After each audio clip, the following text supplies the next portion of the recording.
Rome, Italy, October 1972. The Colosseum stands eternal under the Mediterranean sun, its ancient stones bearing witness to countless battles across 2 millennia. Today, they would witness one more, a confrontation that would shake the film industry and result in footage that would never see the light of day. Bruce Lee is at the peak of his powers. 32 years old, finally in complete creative control, writing, directing, and starring in his own film, The Way of the Dragon. This is his masterpiece, his statement to the world that Asian cinema can rival anything Hollywood produces. The Colosseum fight scene with Chuck Norris has just wrapped, an iconic sequence that will be remembered as one of the greatest martial arts battles ever captured on film. But there was supposed to be another scene, a final scene. A scene that was filmed, completed, and then deliberately destroyed. A scene that only 12 people ever saw, and all 12 were sworn to secrecy. This is the story of why that scene was cut forever. The production of The Way of the Dragon was unlike anything Hong Kong cinema had attempted before. Bruce Lee mortgaged his house to finance the film. He assembled a crew of the best martial artists, cinematographers, and stunt coordinators money could hire. Every detail mattered. Every fight had to be perfect. This wasn't just a movie. It was Bruce's vision of how martial arts should be portrayed on screen. The Rome location shoot was the crown jewel of the production. After weeks of careful negotiation with Italian authorities, Bruce had secured permission to film in the Colosseum itself. The logistics were staggering. Equipment, crew, insurance, security. The daily budget for the Rome shoot was more than most Hong Kong films spent on their entire production, but Bruce knew it would be worth it. The Colosseum represented everything he wanted to achieve. The marriage of ancient tradition with modern innovation, East meeting West, the eternal nature of combat elevated to art. The crew that assembled in Rome was international. Hong Kong cinematographers worked alongside Italian lighting technicians. American stunt coordinators collaborated with European martial artists. And at the center of it all was Bruce Lee, perfectionist, demanding excellence from everyone, including himself. Among the crew was a man who would change everything. His name was Roberto Sanchez, though everyone called him the Bull. He was 29 years old, 6'1", 95 pounds of muscle and attitude. Born in Barcelona, trained in multiple martial arts, he had worked on dozens of European action films, sword and sandal epics, spaghetti westerns, spy thrillers. If it required someone to take a beating on camera, Roberto was your man. But Roberto had a problem with authority, and a bigger problem with what he saw as Bruce Lee's arrogance. Roberto had been hired as the lead stuntman for the Italian sequences. His job was to coordinate the local stunt crew, ensure safety protocols, and perform any dangerous stunts that the main actors couldn't handle. It was good work, steady pay, interesting locations, and the chance to work with the legendary Bruce Lee. But from the first day of filming, Roberto and Bruce clashed. He thinks he knows everything, Roberto told Marco Antonelli, the Italian assistant director, during a lunch break on day 3 of filming. This Chinese guy comes to Rome, acts like he invented fighting, treats us like we're amateurs. Marco, who spoke both English and Italian fluently, had been watching the dynamic between Bruce and Roberto with growing concern. Roberto, he is the star! He is the director! Show some respect! Respect! Roberto's voice carried across the catering area. I've been doing stunts since he was making television shows. I've worked with real fighters, boxers, wrestlers, men who've been in actual wars. This movie, Kung Fu, doesn't impress me. What Roberto didn't understand, what many people didn't understand about Bruce Lee in 1972, was that the movie Kung Fu he was dismissing was based on years of real training, real fighting, real understanding of combat. Bruce wasn't just an actor who had learned some moves. He was a martial artist who had mastered the art of translating real fighting into cinematic language. But Roberto saw only what he wanted to see, a small Asian man getting more attention, more money, and more respect than he thought was deserved. The tension came to a head on October 23, 1972. The Colosseum fight between Bruce Lee and Chuck Norris had been completed the previous day. The footage was everything Bruce had hoped for. Brutal, beautiful, emotionally devastating. Chuck's performance as Colt was pitch perfect, and the ancient stones of the Colosseum provided a backdrop that elevated the entire sequence to something mythic. But Bruce wasn't satisfied. As he reviewed the footage that evening in his hotel room, he realized something was missing. The fight was perfect, but the film needed something more. An epilogue, a final statement. Something that would tie together all the themes he had been exploring throughout the movie. Bruce called an emergency meeting with his core creative team. Present were Andre Morgan, cinematographer, Wang Chung Sen, martial arts choreographer, Raymond Chow, producer, and Marco Antonelli, assistant director. They gathered in Bruce's suite at the Hotel the Rusty at 9 p.m. I want to add a scene, Bruce announced without preamble.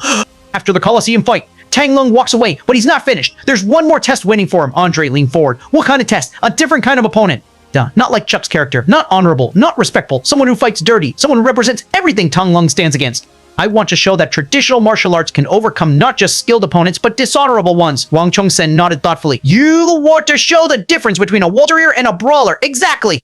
The Warriors Code versus street fighting. Honor versus brutality. Raymond Chow, ever the producer, asked the crucial question. How much will this cost? We're already over budget, and we need to wrap the Rome shoot by October 30th.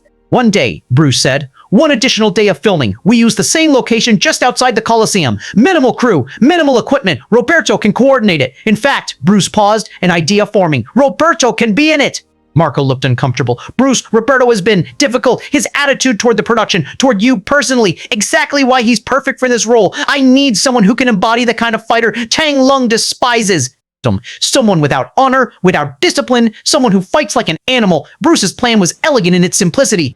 Roberto would play an unnamed character, a Western fighter who challenges Tang Lung after hearing about the Colosseum fight. Not a formal challenge like Chuck Norris's character, but a street confrontation, ugly, brutal, real. The scene would be filmed the next day, October 24th. Bruce would write the dialogue that night. The fight choreography would be minimal, more realistic, more improvisational than the carefully planned sequences that had come before. When Bruce presented the idea to Roberto the next morning, the stuntman's response was immediate. Finally, something real! Ah! Roberto had been watching Bruce work for 3 weeks, growing increasingly frustrated with what he saw as overly choreographed, unrealistic fighting, all this dancing around, all these poses. That's not how real fights work.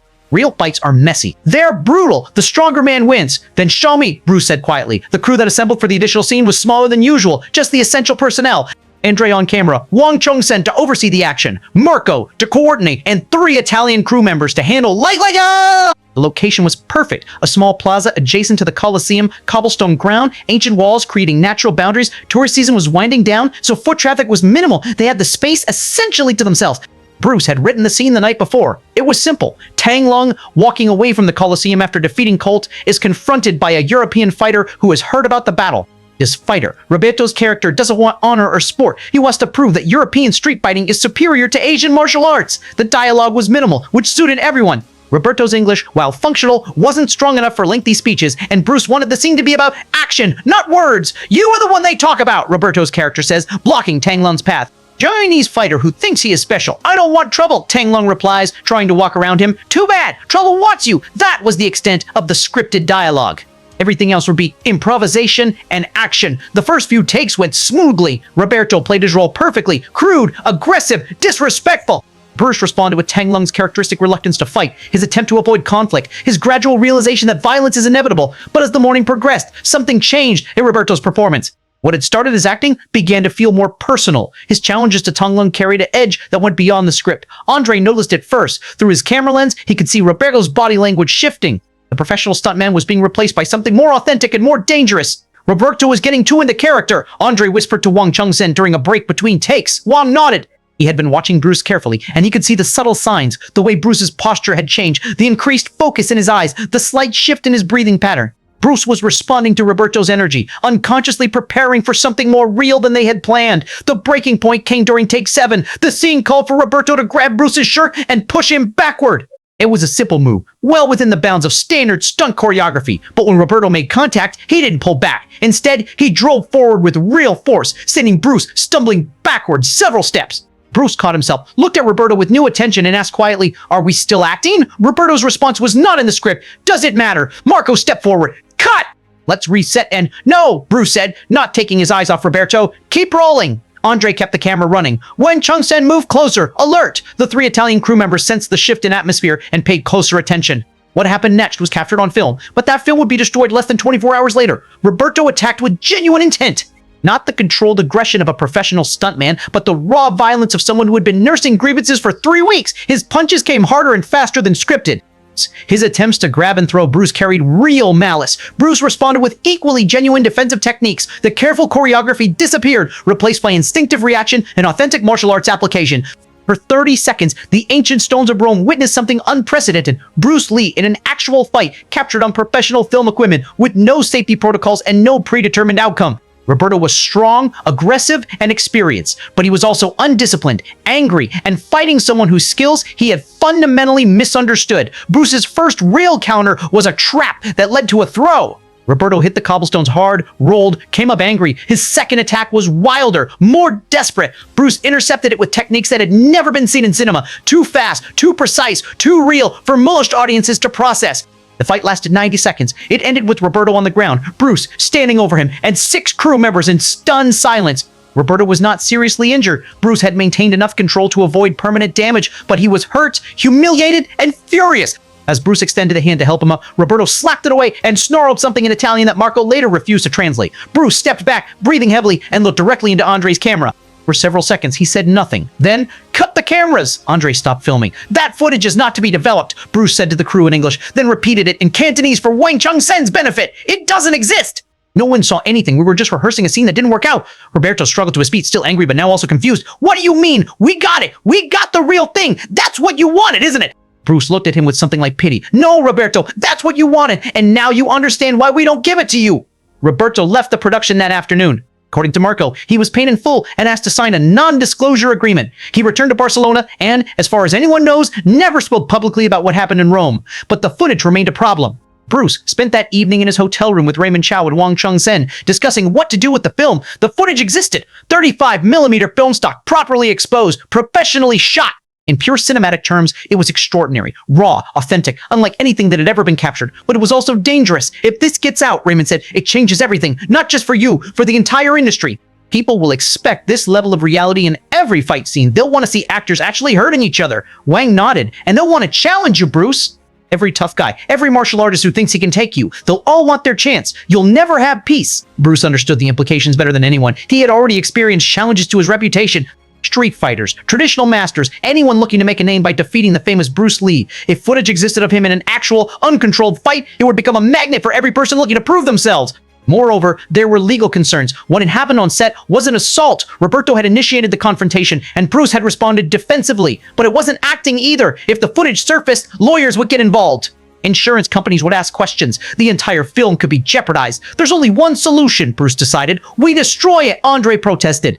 As a cinematographer, the idea of destroying unique footage went against every professional instinct. "Bruce, this is cinema history. This is documentation of something that will never happen again." "That's exactly why it has to be destroyed," Bruce replied. "Because it should never happen again." The next morning, October 25th, 1972, Andre reluctantly handed over the undeveloped film canisters to Bruce. 3 rolls of 35mm stock, approximately 4 minutes of footage total. Bruce, Raymond, and Wang took the canisters to a secluded area outside Rome. They built a small fire and burned everything. The film, the sound recordings, even the shooting notes that Marco had taken. As the flames consumed the only record of what had happened, Bruce made everyone present swear an oath. They would never speak of this incident publicly. They would never confirm it happened. If anyone asked, the scene was never shot, Roberto was never involved, and Bruce Lee never fought anyone for real on a movie set. But secrets have a way of surfacing, especially in the film industry. Over the decades, rumors circulated. Crew members, bound by their oath but unable to completely suppress such a significant memory, would occasionally hint at something that had happened in Rome. It was another scene, an aging grip might say at a rap party 20 years later, something that didn't make it into the film. Roberto himself never honored the non-disclosure agreement completely. In Spanish martial arts magazines throughout the 1980s and 1990s, he would sometimes allude to his racial encounter with Bruce Lee. He never gave details, never confirmed specifics, but he would say things like, "I know what he was capable of when the cameras weren't really rolling." Most people dismiss these stories as publicity-seeking lies or drunken boasts. But persistent rumors kept circulating in martial arts circles, film industry insiders, and Bruce Lee fan communities. The closest anyone came to confirmation was in 2008, when Andre Morgan, the cinematographer, gave his final interview before speaking to a documentary filmmaker about his career. He was asked directly about rumors of additional footage from The Way of the Dragon. Andre paused for a long moment, then said, "There are some things that are too dangerous to preserve. Even as art, sometimes the most important footage is the footage that doesn't exist." When pressed for details, he said only, "Bruce Lee understood something that the rest of us took years to learn. Reality and cinema serve different purposes. When you confuse them, people get hurt." Andre died 3 weeks later, taking his secrets with him. Today, The Way of the Dragon is remembered as one of Bruce Lee's masterpieces. The Colosseum fight with Chuck Norris is studied in film schools as an example of perfect martial arts cinematography. The movie successfully blends Eastern and Western fighting philosophies, creates complex characters, and delivers spectacular action within a coherent narrative structure. But for those who know the full story, there's always been something missing, a sense that the film was meant to have one more statement, one final demonstration of Tang Lung's capabilities. In 2019, during renovations at Cinecita Studios in Rome, workers discovered a small cache of documents in a sealed container. Among them was a single page of handwritten notes in Bruce Lee's distinctive script. The page contained what appeared to be scene directions for an unused sequence. Tang Lung walks away from Colosseum. Victory complete, but hollow. Western fighter approaches. Crude, disrespectful. Tang Lung tries to avoid. Cannot. Must choose between honor and survival. Chooses honor. Wins, but at cost. Understands that real victory is not needing to fight at all. Below the notes, in different handwriting, later identified as Wang Chung-sen's. Someone had written, "Too real, cannot use, must protect the art." The document was donated to the Bruce Lee Foundation, where it remains in their archives, a tantalizing glimpse of what might have been. In martial arts philosophy, there's a concept that the highest level of skill is never having to use it. A true master fights only when all other options have been exhausted, and even then, uses only the minimum force necessary to resolve the situation. Bruce Lee understood this principle better than most. On that October day in Rome, faced with a real challenge in the middle of a movie production, he could have walked away, could have had security, removed Roberto, could have handled the situation through official channels. Instead, he chose to respond with his art, to demonstrate why martial arts training exists, not for aggression, but for protection, not for domination, but for resolution. And then, understanding the power of what he had demonstrated, he chose to hide it from the world. The footage that was destroyed in Rome represented something unprecedented in cinema history, an unplanned, unscripted, authentic martial arts encounter captured by professional equipment with perfect lighting and sound. It would have been the most realistic fight scene ever recorded, but Bruce Lee valued wisdom over spectacle. He understood that some demonstrations are too powerful for public consumption, that some truths are too dangerous to preserve. The final scene of The Way of the Dragon, that was cut forever, wasn't cut because it was inadequate. It was cut because it was too real, too perfect, too complete a demonstration of what Bruce Lee was capable of when pushed beyond the boundaries of performance into the realm of genuine necessity. Roberto Sanchez returned to Barcelona and continued working as a stuntman until his retirement in 1994. He never spoke publicly about the incident in Rome, but those who worked with him in later years noticed a change. The arrogance was gone, replaced by a quiet professionalism and a deep respect for martial artists. In 2003, a Spanish martial arts journalist asked Roberto directly about rumors of his encounter with Bruce Lee. Roberto's response was simple: some fights you win, some fights you lose. The most important fights are the ones that teach you when not to fight at all. Bruce Lee died less than 9 months after the Rome incident on July 20th, 1973. He was 32 years old. In his brief career, he revolutionized martial arts cinema, introduced Eastern philosophy to Western audiences, and became a global icon whose influence extends far beyond entertainment. But perhaps his greatest contribution was the footage that he chose to destroy. By burning those film canisters outside Rome, Bruce Lee demonstrated that true mastery includes knowing when not to demonstrate mastery. That real power includes the power to keep power hidden, that the most important victories are sometimes the ones that no one ever sees. The Way of the Dragon remains a masterpiece of martial arts cinema.